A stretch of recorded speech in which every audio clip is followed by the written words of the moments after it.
But if you are a true pro-Palestinian, then you should condemn Hamas. You should demonstrate against Hamas.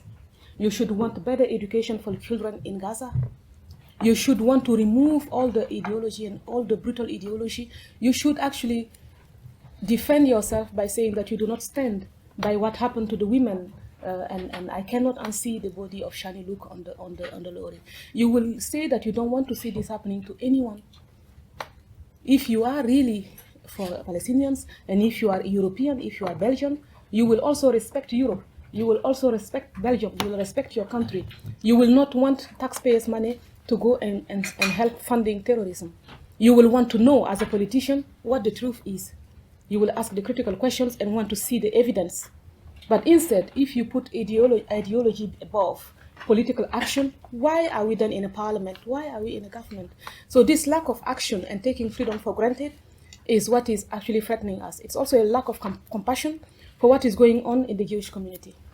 When I met a lot of, so many Jewish children recently, I usually, one big part of what I am committed to doing as a politician is to speak to people, to listen to people. And I listened to so many children. I was in New York and I went to a Jewish school to speak. And after that, children came and spoke with me. I was telling you one of these examples when we met. And one young girl of 9 years old asked me this question: what should I do as I'm Jewish and certain people hate me so much? And I look at that young child, and you can see that she's so young because some of the teeth are still like, you can just, what can you say to this child? What she's saying is true. And children, they say it, but you know that it's not only children who ask themselves this question: what should I do?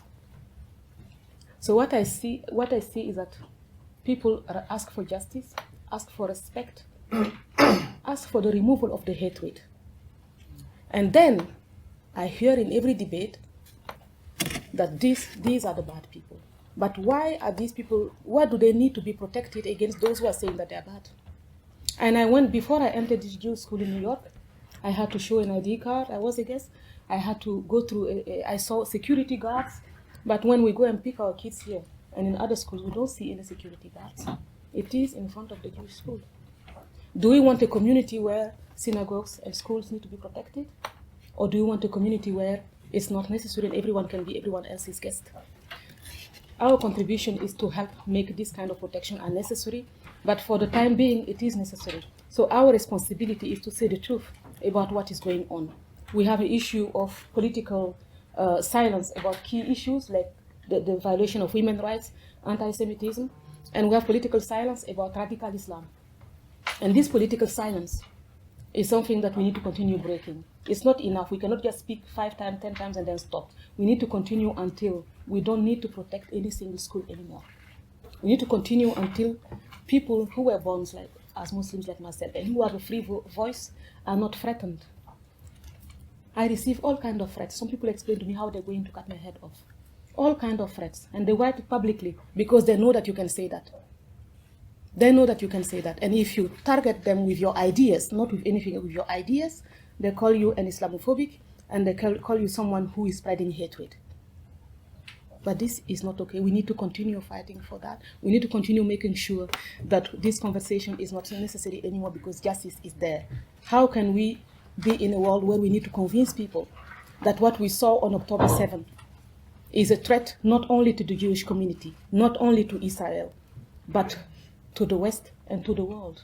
So it is for the sake of global peace that we must stop UNRWA and everything that is fueling Hamas and continue speaking about this issue. I will always be an ally for freedom and against the bad, aggressive vision of those who don't want us to speak, against radical Islam. I wrote in my book that I published recently that we need to accept that what happened and what is happening in Europe, the teachers were killed, in France as well. You cannot, it has something to do with Islam. This sentence has nothing to do with Islam. No, I know the Quran, I know that. It has something to do with Islam that is not adapted to 2024. That is to the period of Muhammad. You need to remove that aspect of things and reform this religion. Everyone needs to put constitution and our laws above above religious values. Even something that is not religious, if you read what our grandparents were doing at the time of Muhammad, even if it's not religious, I don't think you can do such things today. No?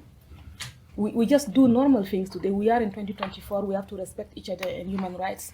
And everyone who says anything against the idea of justice should have the decency to start saying, bring the hostages home. We saw that the women were brutally treated and raped, and we saw everything. They were spat on, and there was shouts of Allah Akbar. We need justice for this. Reform the UN and all its bodies. It's our money. And the voter needs to tell politicians we need also to have respect. We don't want to be paying for terrorism. So all this we need to continue saying, and I will continue saying it regardless of the amount of threats, because to be honest with you, I am much more scared to live in a world where these people who are behind this kind of violence have more power than we do to change things. That's what I want to contribute.